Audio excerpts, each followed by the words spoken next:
Dutch thinker Abraham Kuyper made an enormous impact on the Netherlands, and then through his work, his speaking in North America and in Britain, he made an impact on Christianity in the English-speaking world. Kuyper, as I believe, has a lot to offer Christians today. Kuyper's interesting in that, again, Kuyper is one of these people that comes out of the 19th century and what one might call the 19th century crisis of faith. As a young man, he grew up in the home of a clergyman. His father was a clergyman. He wanted to become a clergyman. His father was a very liberal type of clergyman for his time. Kuyper himself went along to university where he became very liberal and rejected all the traditional Christian beliefs. But he was also brilliant. And it was believed, or his professors encouraged him to become a professor of theology. So Kuyper was all set to become a professor of theology. But there was a catch. If he'd been living in North America, he could have just gone on and done his doctorate and applied for jobs. In the Netherlands, he did his doctorate, but before he could teach theology, there was a rule that he had to have pastoral experience. So for 5 years, he had to go off and be a pastor. And he was sent to a small fishing village in the northern part of the Netherlands. And when he was there, he found to his horror that the people in his congregation actually believed that Jesus rose from the dead, that they actually believed there was a devil, they actually believed in miracles, and all of these things which he knew as a 19th century figure were just impossible. So Kuyper, being a very conscientious man, took these beliefs very seriously and did a lot of pastoral visits and tried to educate his congregation and bring them into the 19th century. And this went on for a number of years. He was also learning English, and he was quite good with English, and he read a novel, The Heir of Redcliffe. And this novel impacted him very deeply, and Kuyper became a Christian. He had a conversion. So he changed from being this very liberal clergyman who didn't believe in any traditional beliefs to being a very committed Christian. And at that time in the Netherlands, there was a conservative Christian movement, the anti-revolutionary movement, led by a man, Guillemert Groen van Prinsterer. And Kuyper got in touch with van Prinsterer, and they worked together for a short while. And then Kuyper went on to develop van Prinsterer's work. Kuyper recognized at the very beginning that, or the question that came to him really was, why is it that these Christian beliefs, which I now believe in, which I know are true, why did I ever come to believe they weren't true? What led me to doubt the truth of the gospel?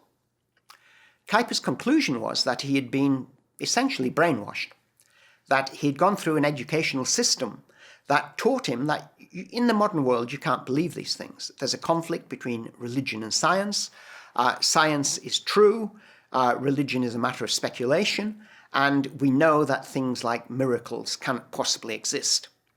So Kuyper came to the conclusion that really what was at fault was his education, and therefore he believed that there was a need for the establishment of distinct Christian schools. Now, in the Netherlands at that time, the schools were explicitly liberal in their teaching. They taught religion, but from a liberal perspective, and that's where Kuyper came to lose his faith. So he got involved with what van Prinsterer had already started, was a Christian school movement to establish Christian schools. And also there were complications with the church because there was more or less what we'd call a church state in the Netherlands.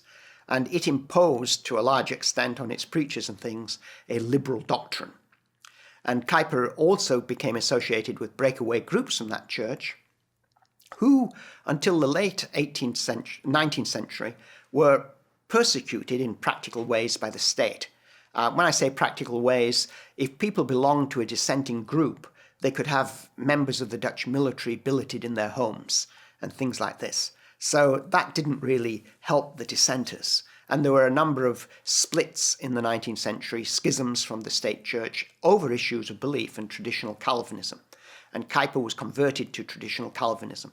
So there were a lot of issues to fight about.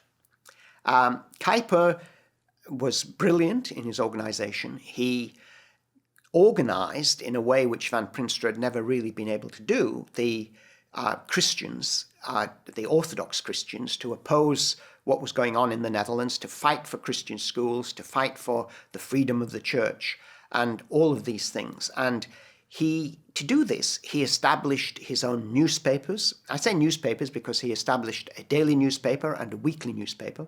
The weekly was a devotional paper. The daily was a normal secular newspaper that reported secular news. Now, it wasn't secular because it had a Christian basis, but it was became one of the leading newspapers in the Netherlands, De Standaard, and it presented things from a Christian perspective. And Kuyper thought about this and developed what we can learn from him, an idea of an advanced pluralism. And what I mean by this was, Kuyper recognized that other people had different beliefs to himself, and that in a modern state, to take these beliefs seriously, you'd got to allow for those people to hold those beliefs if they wanted to. And you couldn't impose Christianity on everyone. Now, Van Prinster, his predecessor, had thought that you could, through the education system, impose Christianity, or not impose it, he wouldn't have said it like that, but at least Christianity ought to be taught in the schools. Kuyper recognized that was, or he believed that was impractical, and also it was really reverse imperialism. It was a Christian imperialism as opposed to a secular imperialism. And he argued that in a modern society, one's got to allow for difference. So he developed the view that one needs to recognize that within each society, there are certain social pillars. And these run from the bottom, the working classes, to the elite, to the top. And that they're vertical pillars of society. Not that we have a class division, as Marxists would argue, but that you have a segmentation of society, and that within those societies, in a democratic society, people ought to have the right to live according to their own beliefs.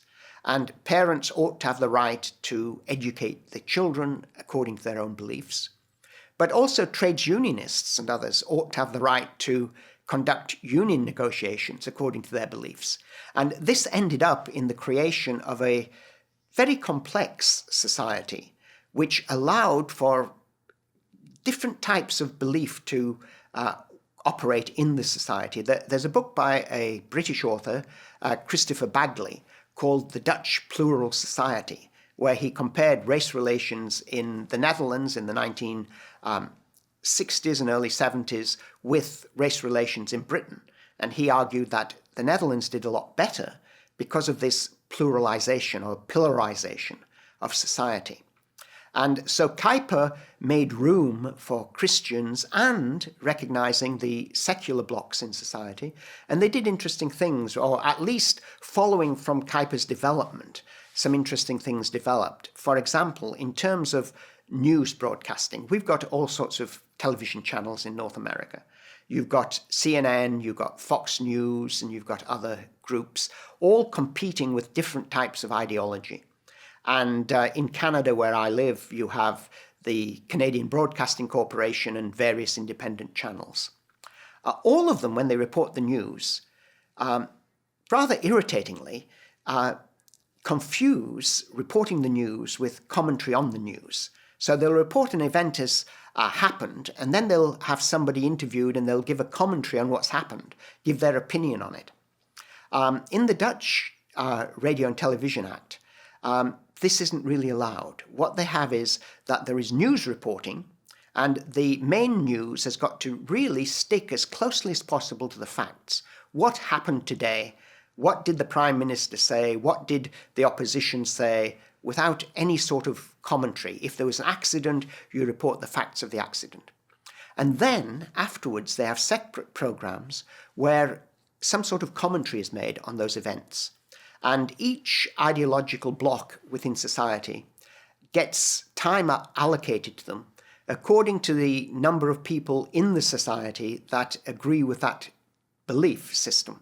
So everyone gets a vote, and I forget whether it's yearly or it's every 5 years, on which television group ought to have more time on television commenting on the news. And this means that you can watch the Dutch news, you can see what happened, you get the main events, and then you get different interpretations. And you know that they're different interpretations. It's not confused with the reporters giving the news and interpreting it at the same time.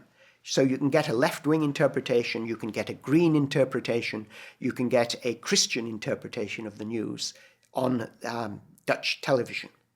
And this is the contribution that I think Kuyper made, that he offered insights into what a plural society really means. What's happening in a society where you get large numbers of immigrants, some of which are Muslims, some of which are Buddhist, some of which are Hindu. They're allowed to fit into the society in accordance with the proportion of people in that society who belong to that belief system. And they're allowed to say what they believe on television. They're given a place, but so are all the others. And this is a very interesting theory of society. Now, I'm not saying it's the only one. I'm not saying that we should really follow it, but I think we can learn a lot from Kuyper of how he, as a Christian, tackled the real problems of his day and tried to open up real communication between different groups. So often one hears that in both Canada and America you get polarization, that people are either right or wrong and they're not going to listen to anyone else. And so you have different political groups fighting and they never seem to listen to one another. The aim of Kuyper was to bring people into contact with one another, to understand each other's beliefs and to communicate. And I think he's got a lot to offer us there.